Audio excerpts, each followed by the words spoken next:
Você já ficou olhando pra algo que todo mundo tava falando e pensou: meu Deus, não tô entendendo, tô por fora, isso não é pra mim. Pode ter sido a primeira vez que alguém te mandou o reels do Justin de It's Not Clocking to You, quando ele tá tentando ser super profundo e as pessoas ficam tipo: não, querido, it's not clocking. Ou pode ter sido a primeira vez que alguém falou sério sobre cripto na sua frente, você fingiu que entendeu, mas depois foi pro Google correndo e digitou o que é o Bitcoin afinal. Eu preciso te dizer uma coisa que ninguém fala com clareza. Você não chegou tarde. Você chegou exatamente agora. E agora, com o contexto certo, com a mentalidade certa, é o melhor momento para entender o que está acontecendo. Hoje a gente vai falar sobre ciclos de adoção, sobre a psicologia de se sentir atrasada e sobre por que o seu desconforto com cripto pode ser o sinal mais claro de que você está exatamente onde você precisa estar. Bem-vinda de volta ao De Repente Web3. Antes de qualquer coisa, vamos falar do meme rapidinho. Os paparazzis pegaram o Justin e encheram o saco do coitado há muito tempo, inclusive várias polêmicas aí sobre o show do Coachella dele no final de semana passado, e eu confesso que eu tô muito animada pro próximo pra ver se ele vai trocar as músicas que ele tocou ali naquele momentinho no YouTube. E ele parou pro pessoal e falou, tipo, gente, vocês não estão entendendo que eu tô querendo fazer negócio, eu tô numa nova fase, tô passando por uma outra estrutura de carreira, vocês que estão presos no passado. E eu fiquei pensando que, tipo, esse meme meio que descreve o que acontece com a maioria das pessoas quando alguém tenta explicar a cripto, ou tenta explicar para onde está indo essa nova visão do dinheiro.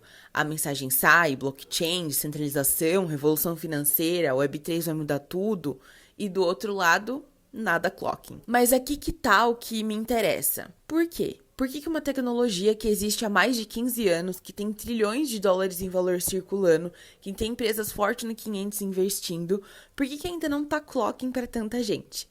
Tem 3 respostas para isso e todas elas são legítimas. A primeira, a comunicação sobre cripto é historicamente péssima. É cheia de jargão, de hype, de promessa inflada, de homens explicando entusiasticamente para outros homens. A maioria do conteúdo foi feito para convencer, não para explicar. E existe uma diferença enorme entre essas duas coisas. Segundo, a história do setor criou um trauma coletivo. Em 2017, boom. 2018, queda. 2021, boom de novo. 2022, FTX, Luna, colapso, pessoas perdendo economias. Se você ficou fora de tudo isso, parabéns, talvez que você tenha saído com mais dinheiro dos que muitos dos que entraram. E terceiro e o mais importante, entender tecnologia nova exige um tipo específico de disposição mental. Não inteligência, disposição. A disposição de se sentir confusa por um tempo antes de se sentir que entendeu. E essa disposição não é distribuída igualmente, não porque as pessoas sejam mais ou menos inteligentes, mas porque sistemas diferentes nos ensinam a ter tolerâncias diferentes com incerteza. Sabe quem tem alta tolerância com incerteza tecnológica? Pessoas que cresceram sendo encorajadas a errar sem vergonha. Pessoas que tiveram acesso a comunidades onde não saber nada era etapa, não falha. Essas comunidades, historicamente, não foram as nossas. Isso não é vitimismo, é diagnóstico.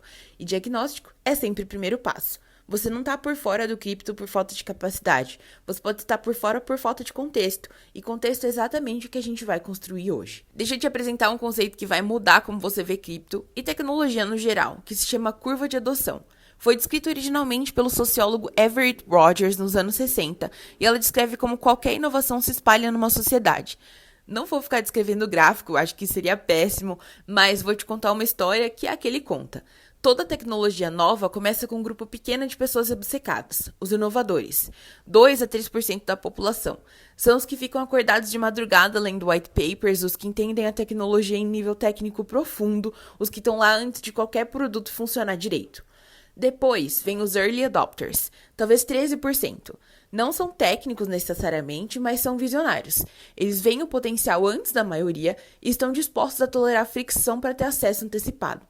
Aí depois vem o salto, que é o ponto crítico. O Rogers chamou isso de chasm, e que é abismo.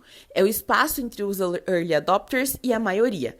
E é aqui que a maioria das tecnologias morre. Porque cruzar esse abismo exige que a tecnologia seja explicada de um jeito novo, distribuída de um jeito novo, e que o mercado de massa esteja de fato pronto para adotar. Depois do abismo vem a maioria inicial, 35%. Essas pessoas não são os early adopters, mas são pragmáticas. Quando elas veem que funciona, que é seguro o suficiente, que as pessoas que respeitam estão usando, elas entram. Depois, a maioria tardia, mais 35%. Mais céticos entrando quando não há outra opção. E por último, os retardatários, que são 10%, e que adotam quando a tecnologia já virou commodity. Agora, onde você acha que cripto está nessa curva? Vou te dar alguns dados para você se situar. Em 2024, cerca de 15 a 20% da população adulta no Brasil é afirmada ter tido contato com criptoativos de alguma forma. Globalmente, estimativas variam, mas ficam em torno de 15 a 20% também. Isso significa que a gente está, bem, no começo da maioria inicial, cruzando o abismo agora, ou talvez chegando nele. Agora pensa o que isso significa. Você não está atrasada. Você está olhando para o abismo junto com a maioria da população mundial. A diferença é que você está consciente de que está olhando para o abismo. E consciência muda tudo. Para contextualizar com algo que você usa todo dia. O Instagram foi lançado em 2010. Em 2012, tinha 100 milhões de usuários, o que parecia muito. Mas em 2024, tem mais de 2 bilhões. A curva de adoção do Instagram durou mais de uma década. O Bitcoin existe desde 2009, o Ethereum desde 2015. Nesse ritmo, a maioria da adoção da cripto ainda não aconteceu. Isso não garante que vai subir. Não é promessa de retorno, mas é contexto sobre onde na história a gente está agora. E contexto é poder. Mas aqui tem uma camada mais interessante, porque a curva de adoção não é sobre tecnologia, é sobre entendimento. E o entendimento tem sua própria curva. Vou te contar 2 tipos de pessoas que entraram em cripto. O tipo 1 que entrou em 2021, não porque entendia, porque o grupo do WhatsApp estava falando. Porque o cunhado ganhou dinheiro, porque alguém no Twitter disse que ia pra lua, porque o FOMO ficou insuportável. O tipo 1 comprou no pico, viu o portfólio subir mais um pouco, ficou eufórico, comprou mais, depois viu cair.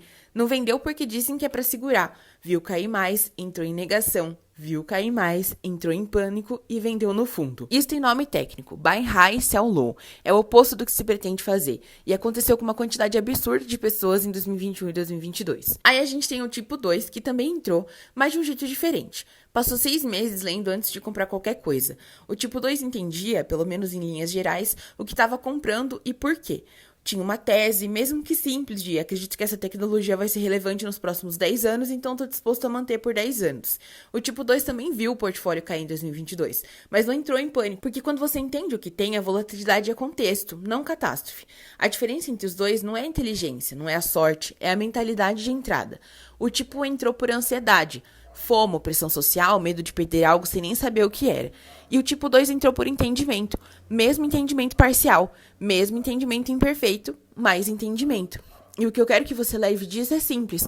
O momento que você tá agora, antes de entrar, querendo entender primeiro, porque você tá aqui me acompanhando, é exatamente o lugar certo. Isso não é atraso, é estratégia. E isso não vale só para cripto, mas para qualquer coisa. Vai se aplicar, claro, muito aqui, porque quando a gente entende o que tá fazendo, mesmo que parcialmente, mesmo que ainda aprendendo, toma decisões diferentes, mais calmas, mais estratégicas e menos reativas. Vou ser bem direta. Se você é mulher e nunca se sentiu completamente bem-vinda em conversas sobre finanças e tecnologia, isso não é paranoia, é leitura precisa de ambiente. Olha os dados globais. Mulheres representam menos de 15% dos fundadores de startups de tech. No mundo de cripto, especificadamente, pesquisas indicam que menos de 20% dos investidores em criptoativos são mulheres, e isso já foi pior. Os espaços onde cripto foi construído, comunidades online, conferências, grupos de Telegram, foram construídos majoritariamente por homens jovens com alta tolerância ao risco e uma certa cultura de se você não entende, problema seu. Isso é que a gente pode chamar de efeito espelho invertido. Quando você entra no espaço e não se vê refletida, nem nas pessoas, nem na linguagem, nem nos exemplos usados, e o seu cérebro interpreta isso como esse lugar não é para mim. Ele não está errado. O espaço foi construído sem pensar em você. Mas, e esse é bem importante, e está mudando, devagar, mas tá. Existem cada vez mais comunidades de mulheres em finanças e cripto. Existem fundadoras construindo produtos para esse público. Existem eventos, podcasts, newsletters focados especificamente em trazer essa linguagem para realidades diferentes. E existe um lado que eu acho particularmente relevante. Pesquisas mostram que quando as mulheres investem, elas tendem a ter retornos ligeiramente melhores do que homens no longo prazo. Não porque têm um talento especial misterioso, mas porque, em média, mulheres operam com mais paciência, tomam menos decisões impulsivas e se apegam menos ao ego de estar certo. O problema nunca foi capacidade, foi acesso, contexto, sentir que há lugar. Então o que você faz com isso? A primeira coisa, para de tratar o desconforto como evidência do que você não consegue. Desconforto como algo novo é normal. Desconforto com algo construído sem você em mente é ainda mais normal. Segunda coisa, reconhece que você não precisa dominar tudo de uma vez. Você precisa de uma entrada, um conceito, um clique, uma conversa que faça sentido. E a partir daí, o resto vai chegando. Terceira coisa, e isso é quase que uma provocação, considere que você está chegando agora, com a mentalidade de entender antes de agir, que pode ser estrategicamente melhor do que ter chegado em 2017 com FOMO. It's not clocking to you pode ser exatamente o sinal que você está fazendo a coisa certa, que não está deixando o barulho te convencer de nada antes de entender. Isso não é atraso, é discernimento. Agora vamos falar sobre a internet em 1995. Era meio esquisita, lenta, a maioria dos sites eram feios, cheios de GIF piscando. Não havia busca eficiente, não tinha redes sociais, não tinha streaming. Você discava o modem e esperava. E haviam pessoas em 1995 dizendo que a internet era o futuro do comércio, da comunicação, da mídia. E tinha gente respondendo, mas é tão confuso, tão complicado, ninguém normal usa isso. Parece uma coisa tão nerd, provavelmente vai passar. Ambos os grupos existiam. Os dois eram razoáveis dentro daquele contexto. Mas quem teve razão no longo prazo? Agora pense nos celulares. O primeiro iPhone foi lançado em 2007. Em 2007, haviam analistas sérios, publicações respeitadas, dizendo que era um brinquedo caro para nicho, que teclado físico nunca ia sumir, que ninguém ia querer digitar em vidro. Em 2024, mais de 6 bilhões de pessoas têm um celular. Não estou dizendo que cripto vai seguir exatamente esse caminho. Ninguém sabe. Qualquer pessoa que afirmar certeza absoluta sobre o futuro de qualquer tecnologia está ou te vendendo alguma coisa ou se enganando. Mas o padrão histórico é claro. Tecnologias novas parecem confusas, nichadas e não é para mim, antes de se tornarem invisíveis pela ubiquidade. E existe um conceito em economia e tecnologia que acho que vale nomear aqui, o ciclo de hype de Gartner. Funciona assim, uma tecnologia nova surge. A mídia e o mercado criam uma expectativa absurda em torno dela, sobe para um pico de expectativas infladas. Depois, inevitavelmente, não cumpre tudo o que prometeu, cai para o que chamam de vale da desilusão. Depois de um tempo, começa a entregar resultados reais, mais modestos, mais consistentes. Sobe de novo, agora numa rampa mais suave e sustentável. Sabe onde cripto está nesse ciclo? A maioria dos analistas diria que saindo do vale da desilusão, ou pelo menos bem no fundo dele. O pico de expectativas foi em 2021, com aquela história do NFT. 2 bilhões de dólares, qualquer coisa com blockchain no nome valoriza 500%, influencer te vendendo token inventado. O vale foi 2022, FTX, escândalos, colapso de projetos, muita gente saindo com perda de verdade. E agora, em 2024, 2025, o que a gente vê é uma construção mais silenciosa, menos manchete, menos hype, mais infraestrutura, mais empresa séria integrando tecnologia blockchain em produtos reais, mais regulamentação começando a acontecer, o que assusta alguns e tranquiliza outros, mas em geral indica maturidade. Essa é a fase em que o entendimento importa mais do que o timing perfeito, porque você não vai acertar o fundo exato, ninguém acerta, mas se você entende o que está olhando, você consegue tomar decisões mais conscientes que as oportunidades aparecem. Uma última coisa sobre ciclos históricos que eu acho relevante. Cada ciclo de adoção da tecnologia criou riqueza, mas a riqueza não foi distribuída igualmente, foi para quem estava posicionado, com conhecimento, com acesso, com disposição, quando a adoção aconteceu. Você pode estar posicionando isso agora, não com dinheiro necessariamente, com entendimento, com vocabulário, com capacidade de reconhecer a oportunidade quando aparecer. Isso também é posicionamento. Ok, chega de mindset, vamos pro prático. Se você tá ouvindo isso e pensando, tudo bem, entendi, não tô atrasada, mas o que eu faço agora? Essa parte é pra você. Vou te propor uma estrutura que eu chamo de 3 camadas de entendimento. E sim, eu dei um nome pra isso porque é mais fácil de lembrar. Camada 1, que é o vocabulário. Você não precisa entender tudo, mas precisa parar de se sentir excluída pela linguagem. Isso significa se familiarizar com termos mais comuns. Não decorar definição técnica, mas saber o suficiente pra não travar quando aparece. Aí, se você quiser, pode conferir o nosso episódio Gas, que lá tem um glossário completinho, mas aqui vão algumas palavras. Blockchain, Bitcoin, Ethereum, Wallet, Token, DeFi, NFT, DAO, Gas Fee, Seed Phrase. Você não precisa ser expert em nenhum desses, mas se conhecê-los muda como você processa as conversas ao redor. A camada 2, que é o contexto. Uma vez que o vocabulário básico está lá, a segunda camada é o contexto histórico e de mercado. Por que isso foi criado, quais os problemas tenta resolver, onde é que está agora. Para isso, eu recomendo algumas fontes que priorizem educação sobre venda. O primeiro é um site, o Crypto Report, e o segundo é o ethereum.org, gratuitos em português e feitos para explicar, não para convencer. A newsletter Bankless tem conteúdo em inglês mais sério e com profundidade. Você pode conferir também mais alguns detalhes no nosso episódio de ontem. E claro, esse podcast vai continuar existindo toda semana com exatamente esse propósito. E a camada 3, a posição. Só depois de 2 primeiras camadas você decide o que, se é que alguma coisa, você quer fazer com isso. Talvez seja só entender porque parece nas notícias. Talvez seja acompanhar o setor como tendência de mercado de trabalho. Talvez seja uma alocação pequena como experimento. Talvez seja explorar melhor as oportunidades profissionais. Mas a ordem importa. Vocabulário, contexto, depois posição. Fazendo a ordem inversa é o que criou o tipo 1 do segmento anterior e o tipo 1 não foi feliz. Uma coisa a mais, e isso é meio pessoal. Fala de cripto com pessoas que respeitam sua pergunta. Se alguém faz você se sentir burra por não saber, essa pessoa ou quer te vender algo ou tem um ego grande demais para ser útil. Nenhuma das duas situações é sua responsabilidade de resolver. As melhores conversas sobre tecnologia nova que já tive foram com pessoas que disseram: eu também não tenho certeza de tudo, mas deixa eu te contar o que eu entendo. Procura essas pessoas. Seja essa pessoa. A gente tá chegando no final e a gente vai recapitular o que cobriu hoje. Primeiro, It's not clocking to you sobre cripto pode ser sinal de desconforto com algo construído sem você em mente. Não te falta capacidade. Reconhecer isso muda a postura com que você aborda o tema. 2. A curva de adoção de tecnologia sugere que a maioria da adoção de cripto ainda não aconteceu. Você não está atrasado. Você está no momento em que entendimento importa mais do que velocidade. 3. A diferença entre entrar por ansiedade e entrar por entendimento é enorme. Mentalidade de entrada define experiência de saída. E você, ao querer entender primeiro, já está fazendo diferente. 4. Ciclos históricos de tecnologia mostram que o que parece confuso e nichado antes da adoção tende a parecer óbvio depois. Não é garantia, é padrão.